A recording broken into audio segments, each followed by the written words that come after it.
미공개 작전 드러난 네이비실의 하이리스크 미션.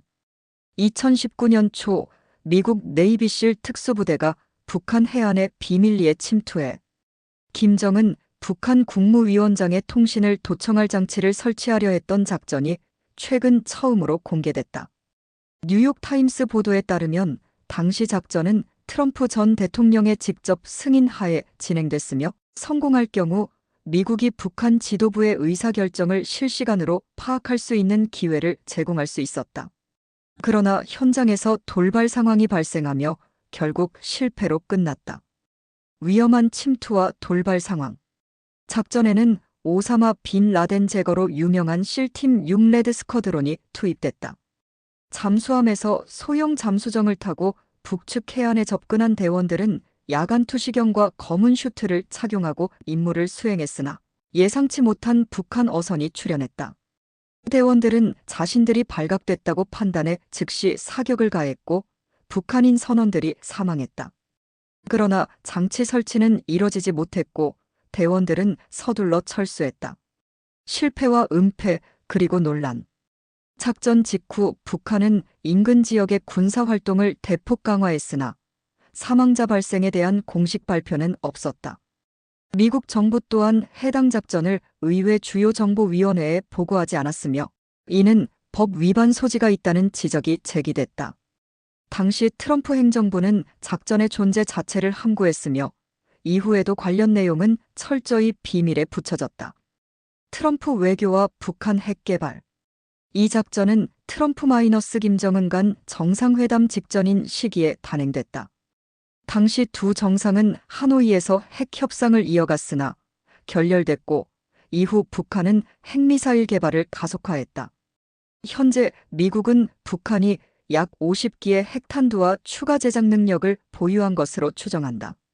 군사적 맹점과 후속 평가. 미군은 북한 내부 정보 수집의 어려움으로 인해 블라인드 스팟을 겪어왔다. 이번 작전은 이를 타개하기 위한 시도였으나 돌발 변수와 통신 차단 속에서 과감한 판단이 결국 민간인 사망으로 이어졌다. 미군 내부에서는 규정상 정당한 교전으로 평가됐으나 일부 군 관계자들은 실팀 6 특유의 과감하지만 위험한 작전 성향이 또다시 드러난 사례라고 지적했다. 바이든 행정부의 재검토. 2021년 바이든 행정부 들어 로이드 오스틴 국방장관은 독립적인 조사를 지시했고 그 결과는 의회에 제한적으로 보고됐다. 구체적인 내용은 여전히 기밀로 분류돼 있으나 전문가들은 이번 사건이 특수작전의 위험성과 미국 대북 정책의 불확실성을 단적으로 보여주는 사례라고 평가한다. 침투 미군 특수작전, 국제안보와 하이브리드 전쟁의 교차점. 2019년 미군 네이비실이 북한 해안에 침투했다가 민간인을 사살하고 철수한 사건은 단순한 실패한 군사작전이 아니라 국제안보와 하이브리드 전쟁의 복합적 맥락에서 해석할 필요가 있다. 이 사건은 전통적 군사력, 비밀작전, 정치적 외교전, 심리전이 교차하는 21세기 안보 환경의 민낯을 보여준다. 1.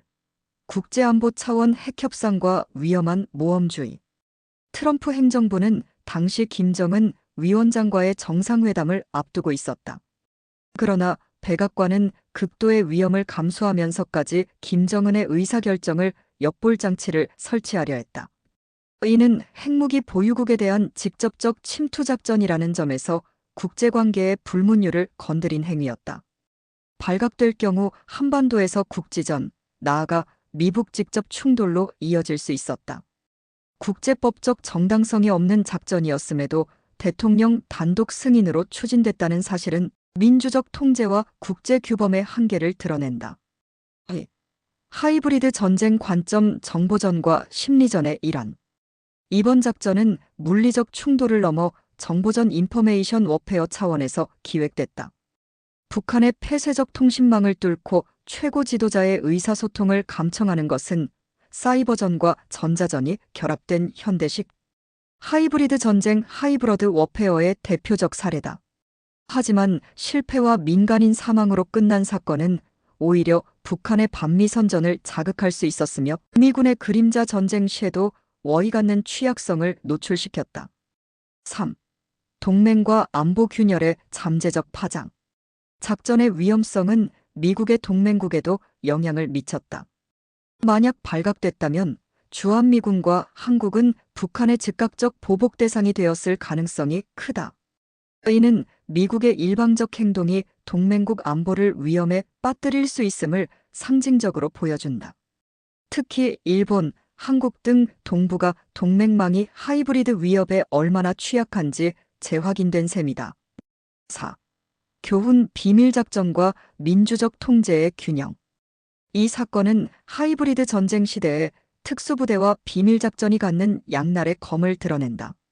과감한 침투는 단기적으로 전략적 우위를 제공할 수 있지만 실패했을 때는 민간인 피해, 국제법 위반, 동맹 불신, 군사적 충돌 위험이라는 치명적 결과를 초래한다. 따라서 향후 국제사회는 하이브리드 전쟁 환경 속에서도 민주적 통제, 투명성, 국제규범 준수라는 원칙을 더욱 강조할 필요가 있다.